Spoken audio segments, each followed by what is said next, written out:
आहोत आणि आज विशेषतः मुख्यमंत्री फडणवीस साहेब आणि इथे मंत्रीसुद्धा येत आहेत. त्या कार्यक्रमाला निघालो आहे. तुम्हाला अपूर्ण माहिती आहे. जी घोषणा आम्ही जी केली ती 2002-3 सालीच पूर्णसुद्धा केली आणि सावित्रीबाईंचं घर पूर्णपणे पडलेलं होतं. हरी नरके आणि मी स्वतः तिथे गेलो आणि आम्ही संपूर्ण घर एका चांगल्या वास्तुशास्त्रज्ञांना बरोबर घेऊन अभ्यास करून जसंच्या तसं ते घर उभं केलेलं आहे आणि पूर्णपणे म्हणजे धान्य कुठे ठेवायचं, त्यांचं स्वयंपाकघर, या सगळ्या गोष्टी आणि समता परिषदेच्या वतीनं तिथं महात्मा फुले आणि सावित्रीबाई फुल्यांचे पुतळेसुद्धा उभारलेले आहेत. तिथे आता आणखी सावित्रीबाई फुले आणि ज्योतिराव फुल्यांचं जे आहे संपूर्ण कामगिरींचं जो एक प्रदर्शनसुद्धा जे आहे ते मांडलेलं आहे. अशी अनेक कामं तिथे सुरू आहेत.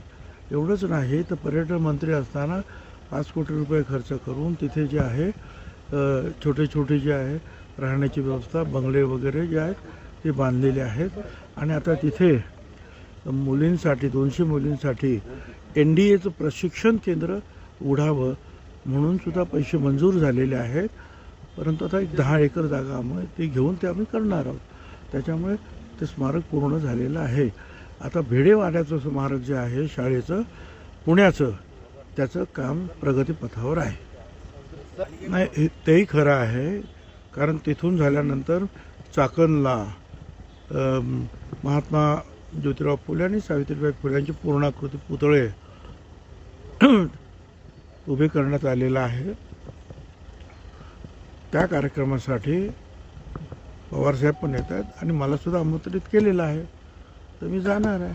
महात्मा फुले सावित्रीबाई फुल्यांचा कार्यक्रम म्हटल्यानंतर मी तर शक्य तिथे जाण्याचा प्रयत्न असतो त्याप्रमाणे जाणार आहोत आणि आनंद आहे की ठीक आहे पवारसाहेब पण तिथे आहेत.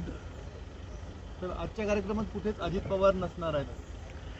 मला माहीत नाही ते सध्या कुठे आहेत. ते मुंबईत असतील ते कदाचित येतील सुद्धा आणि बाहेरगावी असतील तर कदाचित त्यांना शक्य होणार नाही. अहो ते महात्मा सावित्रीबाई फुल्यांचा वाढदिवसांचा कार्यक्रम आहे. तिथे हजारो लोकांचा समुदाय असतो, त्या कार्यक्रमासाठी असतो आणि तिथे अनेक मंत्री येणार आहेत. तिथे अनेक शाळेतली मुलंसुद्धा असतात. आता तिथे काय राजकीय चर्चा करणार.